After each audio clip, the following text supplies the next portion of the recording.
¿qué tal? Soy su amigo Alfonso Suaste Puerto y les doy la bienvenida a su programa Enfoque Jurídico. En esta ocasión nos encontramos en la octava Sala Civil del Supremo Tribunal de Justicia del Estado de Guanajuato y tengo como invitado en esta ocasión al magistrado José Luis Aranda Galván. Él es magistrado propietario en funciones en su segundo periodo al haber sido ratificado por el Congreso del Estado a propuesta del gobernador del Estado de Guanajuato, Miguel Márquez Márquez. Voy a hacer una breve referencia del currículum de nuestro invitado y anfitrión en esta ocasión, y él, antes de concluir sus estudios profesionales, ya laboraba para empresas de servicios en el área de salud, que fueron sus primeros contactos con empresas. Fue también director jurídico de un grupo financiero, ha sido litigante y asesor legal de empresas. En el año 2009 fue magistrado consejero del Poder Judicial del Estado de Guanajuato y posteriormente, en el mismo año, a partir del mes de septiembre, fue magistrado propietario de la octava Sala Civil.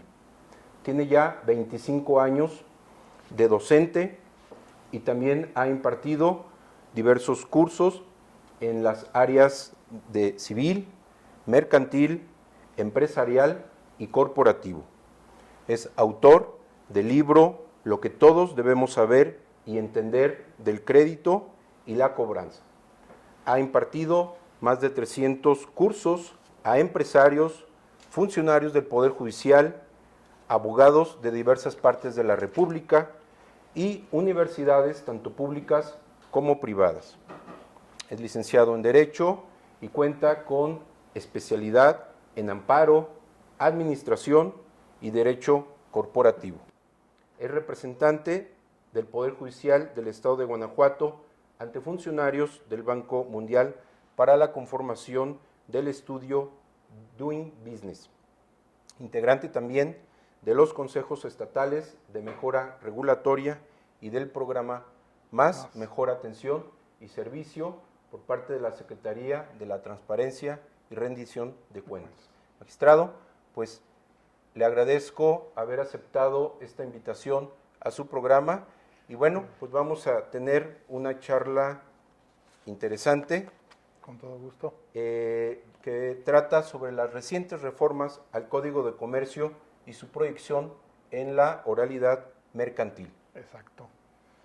Y bueno, para comenzar esta plática, magistrado, no sé si pudiera compartir con el público que ve este programa cuáles fueron justamente esas reformas y en qué consistieron las reformas últimas al Código de Comercio. Bueno, las últimas reformas que tenemos nosotros, o las más recientes, Sí. Al Código de Comercio datan del 25 de enero pasado, inclusive introducen modificaciones al código para crear nuevas figuras que antes no las teníamos, sí, como el GEMO, les llamamos GEMO al Juicio Ejecutivo Mercantil Oral, sí, y estas reformas van a transformar y asentar las bases de los nuevos juicios ejecutivo mercantil y oral mercantil, porque el juicio oral mercantil traía por ahí algunas fallas, defectos, falta de regulación, sí, falta de precisión, que en eso inciden estas reformas recientes del 25 de enero. Correcto. ¿Y pudiera hacer una breve referencia, un resumen de en qué consistieron estas reformas, magistrado? Sí, con todo gusto, pero a partir de la reforma del 25 de enero de este año, sí, el 26 de enero entran en aplicación reformas para exigirte nuevos requisitos en tu demanda, en la presentación de los documentos que acompañas a la demanda. Vamos a hablar de ellos, que son documentos que están relacionados con el Registro Federal de Contribuyentes del promovente, sí, con la CURP, la clave única de registro poblacional. Esto puede ser en copia simple o fotostática, legible, sí, así lo señala el Código de Comercio, y también pide una copia de una identificación oficial. Se mencionan otras reformas al a la parte del juicio oral mercantil, Sí. la creación completa del todo el título, el capítulo que se refiere al juicio ejecutivo mercantil oral. Sí. Hay otras reformas que trascienden a la cuantía de los juicios orales, Correcto. en donde vamos a ir viendo progresivamente el aumento de esta cuantía. ¿Cuál va a ser el tiempo en que se irán implementando estas reformas, magistrado? Sí, cómo no. Las reformas que tienen casi una inmediata aplicación, porque entran al día siguiente de su publicación en el diario oficial, que son del 26 de enero para acá, Sí. son aquellas reformas que impactan los requisitos de la demanda, las modificaciones que se realizan al juicio oral mercantil en la parte procedimental, Bien. no en la parte de las cuantías. Esto de las cuantías trae una siguiente forma de aplicación en la reforma, que es, todavía este año vamos a tener asuntos que entran a la oralidad mercantil en un monto de 593,712 pesos con 73 centavos, ese es el monto que menciona la ley. En un año vamos a tener un aumento de esa cuantía hasta 1 millón de pesos. Bien. De 593 se va a ir a 1 millón de pesos. Ujú. En 2 años, o sea, en el 2019 vamos a tener 1.500.000 a partir de enero del 2019 y en el 2020 se libera. De hecho, si las personas revisan su código de comercio ahorita, el artículo 1390 bis, que es el que da inicio al capítulo, señala que ya estos asuntos no tienen cuantía específica, sino que todos los asuntos que se expresen en dinero entran a la oralidad ya sin cuantía. Pero hay que recordar que estas reformas entran 1.500.000 el año próximo, perdón, 1 millón de pesos el año próximo, 1.500.000 dentro de 2 años y se libera totalmente el monto en el año 2020. Cualquier asunto de contenido económico nada más se toma en base el capital, no entran en él ni los accesorios, ni intereses, ni primas de seguro, ni comisiones, ni ningún otro concepto que se adicione al capital, eso no se toma en cuenta, nada más puro capital, eso es lo que se tomará como base. Y también hay que recordar que el juicio ejecutivo mercantil oral entra en vigor a los 12 meses, o sea, el Código de Comercio nos menciona 3 temporalidades. Al día siguiente de su publicación, unas reformas entran en vigor. Al año de su publicación, las cuantías empiezan a modificarse para el juicio oral mercantil. Y a los 12 meses entra en vigor lo que nosotros vamos a conocer como el juicio ejecutivo mercantil oral. Ok, perfecto. Que también ahí trae una cuantía un poquito curiosa. Sí.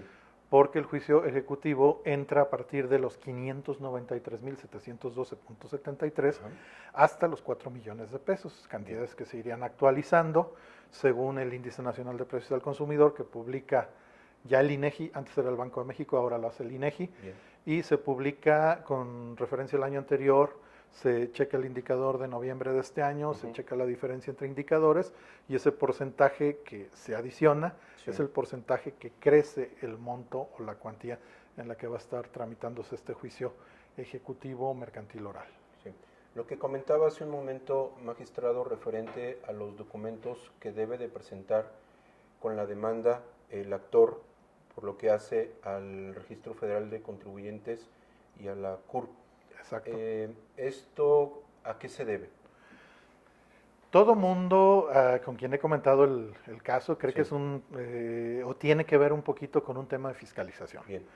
Porque, digo, indica mucho que, bueno, el juicio ejecutivo mercantil es aquel que ocurre o se da entre comerciantes.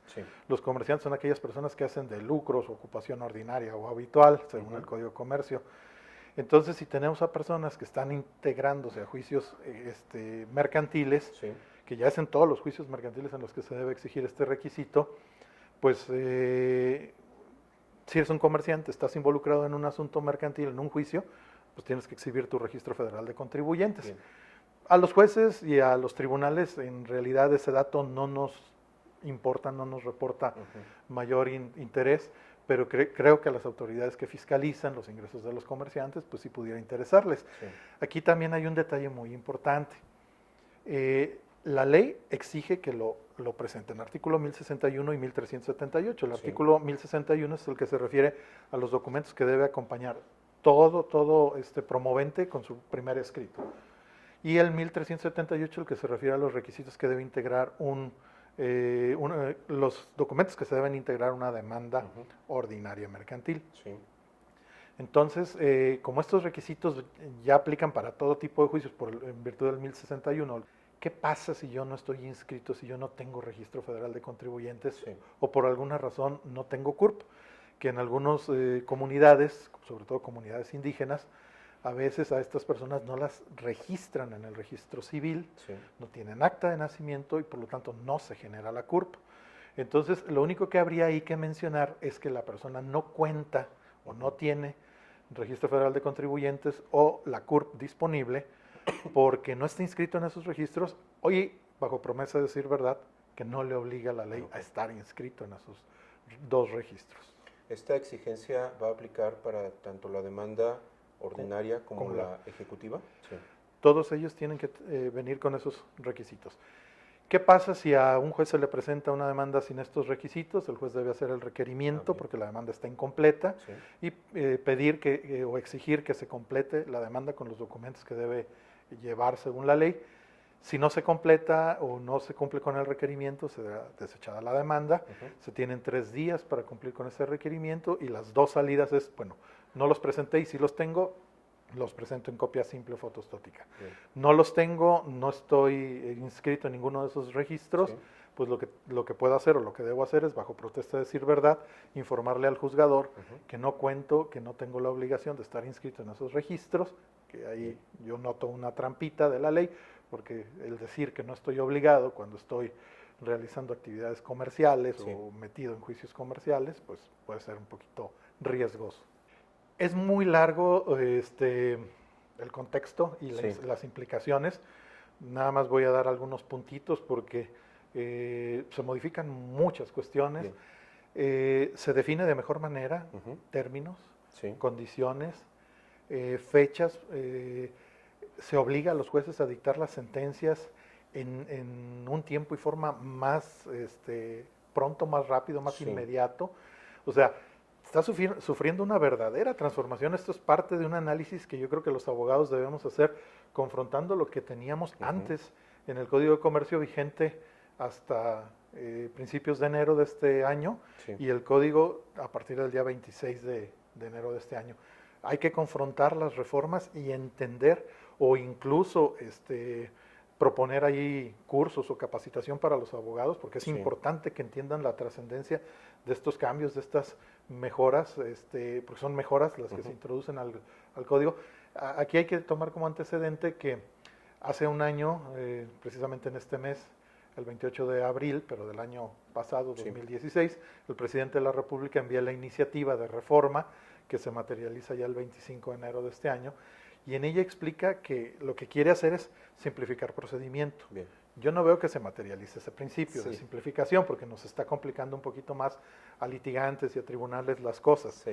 Ampliar la oralidad es otro de los objetivos que se busca con esta reforma. Creo que ahí sí se logra el objetivo, ampliar la oralidad y permitir o hacer que se cumplan de mejor manera o más puntualmente las obligaciones. Esto no veo cómo se puede lograr porque pues aquí muchas de las quejas que tienen los litigantes es que cuando nosotros en los tribunales dictamos las sentencias, ellos no tienen manera de hacer efectiva su sentencia. Y yo pues les he dicho a los litigantes, tanto en cursos como en directo, que pues nuestras sentencias no son una varita mágica para hacer que un deudor insolvente se vuelva solvente o para que una persona que con algunas artimañas o trucos o fraude en contra de sus acreedores, pues se deshaga de sus propiedades, de su patrimonio y después no quiere enfrentar una sentencia. Claro. Entonces es poquito complicado. En materia de prueba, magistrado, ¿hay algo importante que se contenga en esta reforma? Sí, se impacta la prueba confesional, se impacta la prueba testimonial, se impacta la prueba pericial. Bien. Estas pruebas se impactan.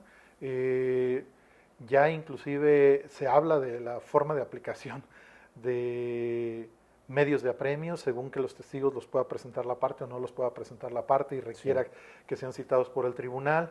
Los medios de apremio ya van desde rompimiento de chapas y cerraduras, que son las fracciones tercera y cuarta, el 1067 bis, y también el arresto está por 36 horas. Bien. Ya se precisa más ese tipo de medios de apremio para los testigos. En los peritos se define de mejor manera los tiempos y formas en que se va a presentar la pericial, Correcto. según se requiere en el procedimiento, la forma en que los peritos van a rendir sus peritajes. En la testimonial se estructura de mejor manera Bien. la prueba, o sea que sí hay Ujú. bastantes modificaciones que impactan el contenido del juicio, Ujú. la forma en que se lleva a cabo, los tiempos y movimientos del mismo y la forma en que se van a presentar y exponer las pruebas ante el tribunal. Bien. Hablando en el aspecto procesal, Sí. ¿se prevé alguna audiencia para llevar a cabo este tipo de los juicios? Bueno, los juicios siempre están proyectados en que haya dos audiencias, la Bien. audiencia depuratoria previa Sí. de juicio. En esa audiencia se depura el proceso totalmente, y la audiencia de juicio propiamente, que es de desahogo de pruebas y dictado de sentencia. Sí. Ya inclusive se modificó el Código de Comercio para permitir esto.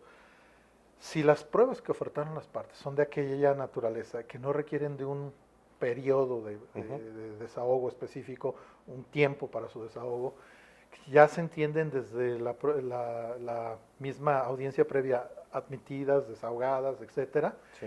El juez puede fusionar las dos audiencias, la bien. previa y la de juicio, en una sola, Ujú. y si es posible dictar en ese mismo La sentencia. momento la sentencia. Lo que trata de hacer esto, que ahí es una parte importante a donde nos lleva el estudio Doing Business, perdón que introduzca un poquito esto, pero Sí.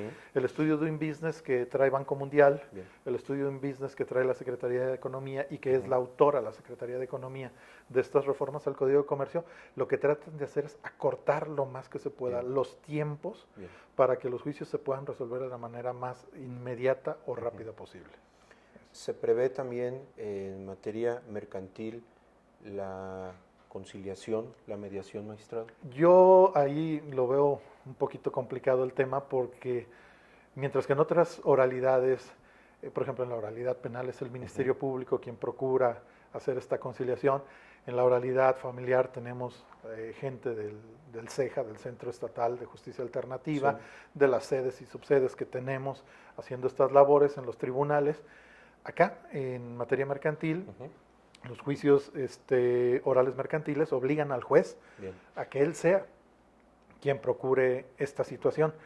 No es algo muy recomendable que los jueces lo hagan, porque el juez está interviniendo en una fase en donde las partes, con confidencialidad, con privacidad, sin necesidad de que eso quede plasmado en el expediente de manera formal, hagan propuestas, Bien. se abran uno al otro, a la conciliación, a la mediación, a la negociación. Pero aquí es el juez el que interviene procurando esto, entonces, y es el juez el que va a escuchar las propuestas de las partes, y es el juez el que va a definir el resultado final del asunto. Entonces, no creo que eso le dé al juez las pautas para verdaderamente en el momento de la sentencia en ser una persona neta o 100% imparcial, pues ya escuchó a las partes, y sobre todo que recordemos que los asuntos que son materia prima de los juicios orales son asuntos de cuantía específica, cuestiones de dinero, alguien debe, a alguien le deben, entonces pues ahí las propuestas van a ser en dos ejes. Bien. ¿Cómo te pago y cuánto tiempo me das para pagarte? Sí. Entonces si un juez escucha que la parte demandada pide un tiempo, pide alguna quita, pide alguna espera, pide alguna reestructura de su deuda, pues se va a ir con la idea de que esta persona debe, y yo creo que la sentencia pues ya va muy definida en ese camino, ¿no? Así es. Pero en algunos casos hay tribunales que el juez que interviene en la conciliación no es el juez que dicta las sentencias, esto no viene en la ley, estos son esquemas administrativos o de organización de los tribunales. Y yo, en una ocasión que me invitaron a un foro internacional de juicios orales en Guadalajara, en el Tecnológico de Monterrey, lo conversé en el panel con el primer juez que en México, es un juez de Nuevo León, de Monterrey concretamente, dictó la primer sentencia oral mercantil en toda la República. Bien. Y él decía que era maravilloso el papel de los jueces interviniendo en la conciliación y en la mediación, porque en cuanto entraban ellos y concientizaban a las partes, el arreglo se daba de manera muy fluida, que yo creo que ahí es más influyente la figura del juez como autoridad, que te forza un poquito a tener que negociar.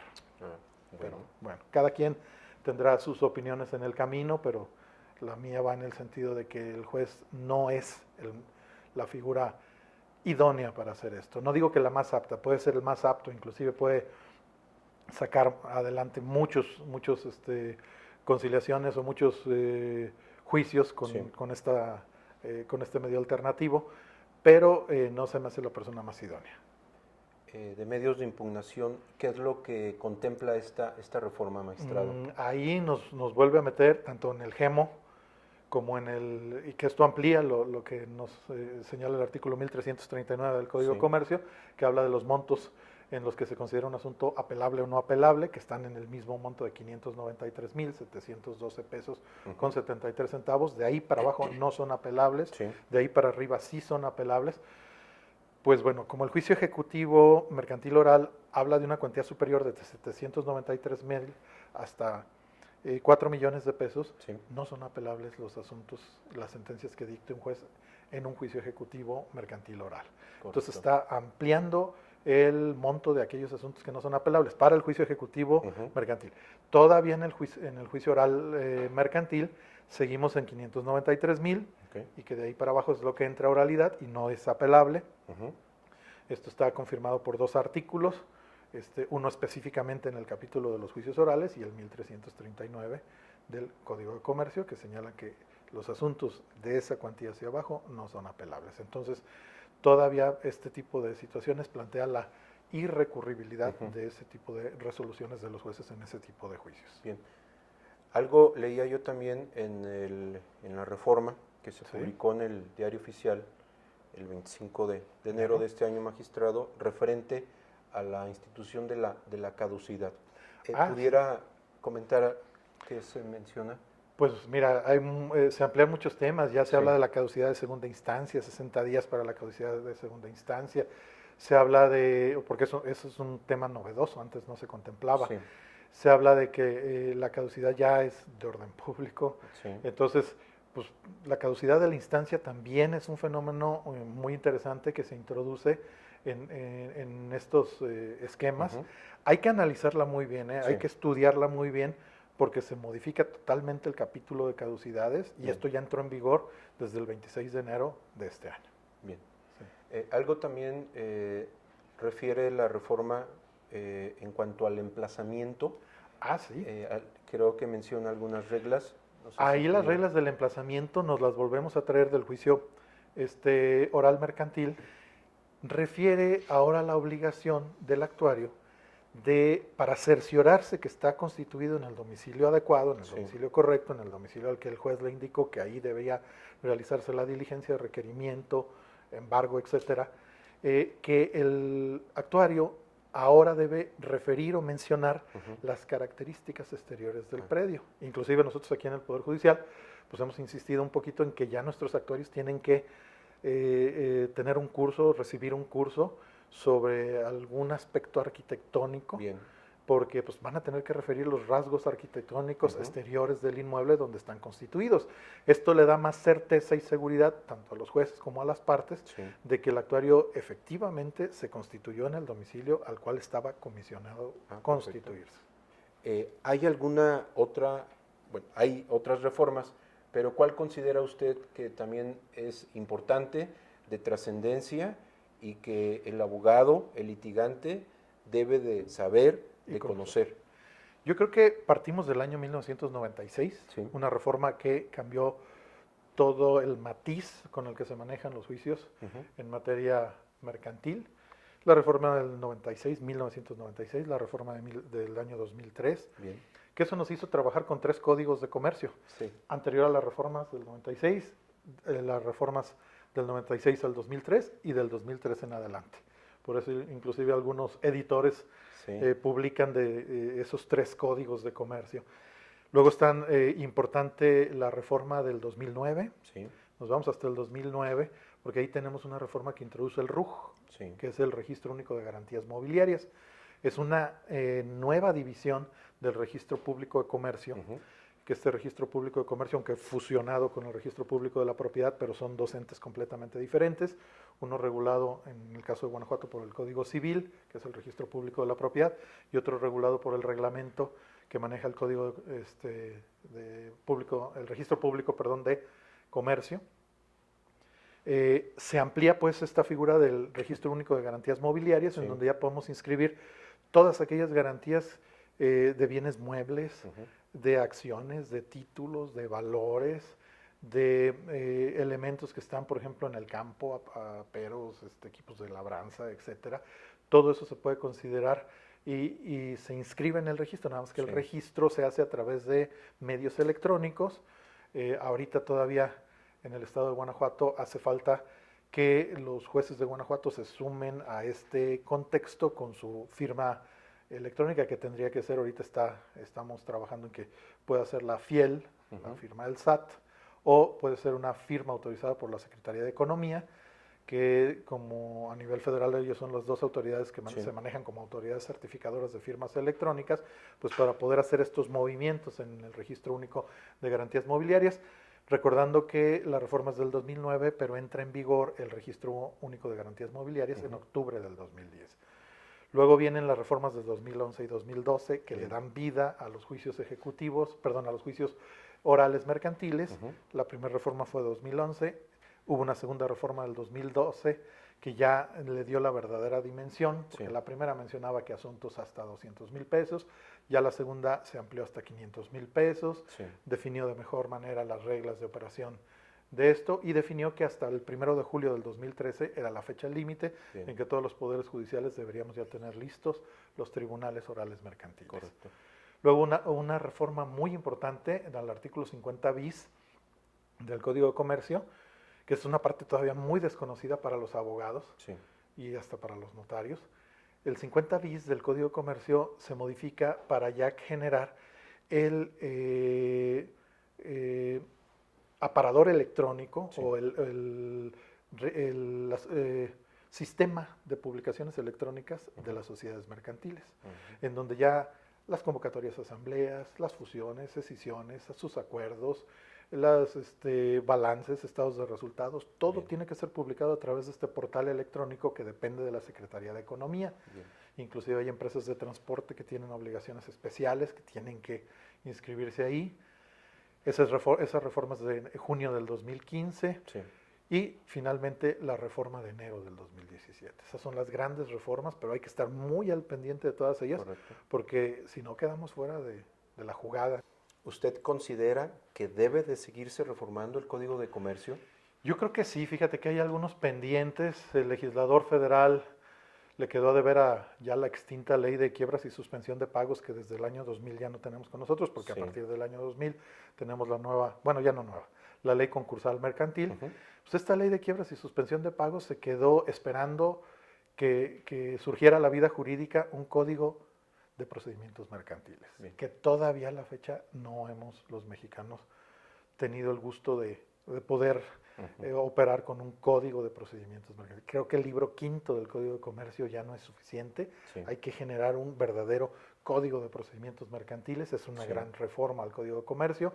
Otro es para que en el artículo 1068 del Código de Comercio se permita la notificación por medios electrónicos.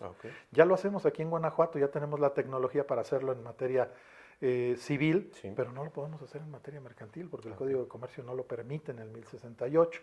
Y hay que recordar que si las notificaciones no se realizan conforme la ley lo permite, pues las notificaciones que así se realicen son nulas. Entonces es importante esta modificación.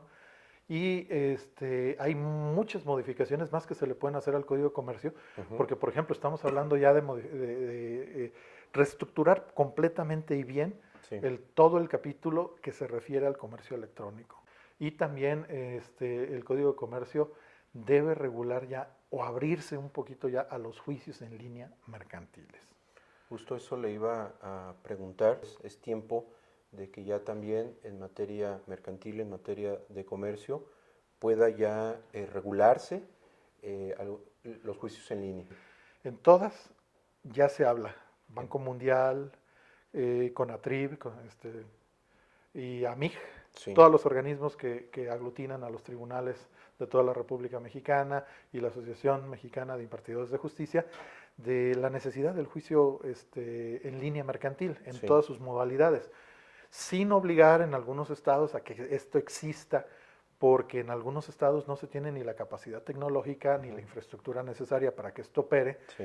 pero si se permitiera que tanto los litigantes como los tribunales, que ya poseemos las tecnologías Sí. y los equipos necesarios para operarlo, esto reduce mucho los tiempos. O sea, una demanda recibida en línea, transmitida en línea, a buzones electrónicos o a direcciones electrónicas en donde las partes tengan ya la forma de trabar la litis, Sí. o inclusive permitir en esa parte la traba de litis en los medios tradicionales, pero seguir todo el juicio electrónicamente.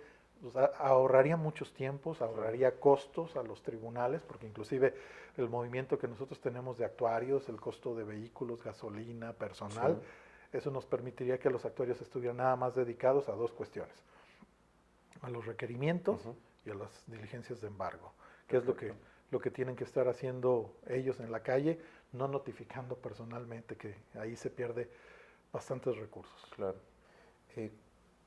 En su opinión, ¿alguna sugerencia de cómo deben prepararse los abogados para atender estos cambios, estas reformas? Hay abogados que desde que salimos de la universidad, años 80, 90, y algunos todavía un poquito más atrás, más adelante, Sí. pero en épocas recientes, estamos hablando de 2000 para acá, el derecho se ha transformado totalmente. Claro. La aparición en el 2011 de los derechos humanos, que ya se implementan también en materia mercantil, Sí. ya inclusive los jueces regulamos tasas de interés, aunque no nos lo pida la parte, porque está prohibida la explotación del hombre por el hombre, etcétera. Sí. Todos estos temas que son muy interesantes han transformado el tema legal para todos. Claro. Para los ciudadanos de a pie, para los abogados, para los tribunales. Entonces, está obligado para todo abogado el estudiar, capacitarse, acudir a cursos en donde se le den estas herramientas, Sí. que seguramente en la universidad él no obtuvo. ¿Por qué? Porque todavía a la fecha, no obstante que ya podemos contar algunos meses o años de vigencia de las oralidades, todavía hay currículas Sí. o diseños de currículas de las universidades que no responden a las necesidades y nuevas exigencias Sí. del derecho. Entonces es muy importante que los abogados se capaciten, es muy importante que acudan a todas las oportunidades que se les presenten en el día a día, que estén muy ávidos de ver dónde hay cursos, quién los organiza, cuál es el respaldo profesional que trae este curso, cuál es el diseño, cómo está su temática dividida, si responde a las necesidades o no de los nuevos tiempos, y que le desarrolle sobre todo las competencias que ya debe tener el abogado para las tendencias. Porque, por ejemplo, estamos transformando nuestra forma de operar el derecho de lo que antes conocíamos nosotros como civil law al common law. Ya la inmediatez, los principios de inmediatez, etcétera, que se dan en la oralidad, el que un juez esté presente de frente a las partes y dicte la resolución de frente a las partes, está transformando nuestra concepción jurídica. Sí. Entonces, eso obliga a los abogados a desarrollar competencias de litigación oral que antes no desarrollaban, que antes no tenían. Inclusive yo no solo hablo de esas competencias, es importante que los abogados sepan negociar, en estos tiempos deben saber negociar, deben conocer todos los métodos alternativos de solución de conflictos, deben conocer técnicas como la entrevista, porque de la entrevista se deducen hechos que ellos van a reflejar en sus demandas o contestaciones de demanda, y es importante el tener todo ese bagaje de conocimientos que le van a servir al abogado a preparar de mejor manera sus juicios, a sus clientes y las pruebas que nos va a presentar en tribunales. Es importantísimo que el abogado se capacite. Si las universidades no están tomando un papel muy relevante en esto o se están tardando un poquito por toda la estructura que tienen que mover, pues es importante que se acerquen a quien resulte aquí un elemento de transformación importante para su formación. O sea, los abogados estamos obligados. Y también reconocer esto. Viene en un corto tiempo la colegiación obligatoria y después de esto la certificación obligatoria. No va a poder litigar ni ejercer su carrera un abogado que no se certifique y recertifique para su ejercicio profesional. lo cual yo no veo mal porque inclusive si nosotros acudimos a un médico, Sí. pues queremos que ese médico esté lo más actualizado posible, que sepa lo último que hay en medicina, en tratamientos, en terapias, en todo esto. Claro. Pues igual el abogado debe traer lo último en tendencias, lo último en materia de contratación, Sí. lo último en materia de legislación, lo último en materia de litigación, y las técnicas van a seguir evolucionando y las competencias van a seguirse desarrollando. Entonces el abogado está obligado a prepararse, Claro. no queda de otra. Magistrado, pues ya que habla ahorita de capacitación, de cursos, pues bueno, Barra de Opinión Jurídica y el equipo de Enfoque Jurídico, quiero aprovechar este espacio, este momento, para hacerle una atenta invitación para que imparta usted alguno o algunos cursos justamente de los temas que ahorita se abordaron, que por el tiempo del programa pues no permite agotarlos a la profundidad que Correcto. se requiere y que merece que el abogado, que el litigante y el auditorio que ve este programa pueda tener acceso a los mismos. Entonces, no sé si esté... Pues mira, a mí me encanta esto de la formación, la capacitación. Tengo 25 años, como lo mencionaste en un principio, Sí, impartiendo cursos y capacitación a abogados, a empresas, en universidades, fuera de las universidades, en colegios de abogados, etcétera. Entonces es algo que a mí me fascina, me encanta transmitir el conocimiento. sí.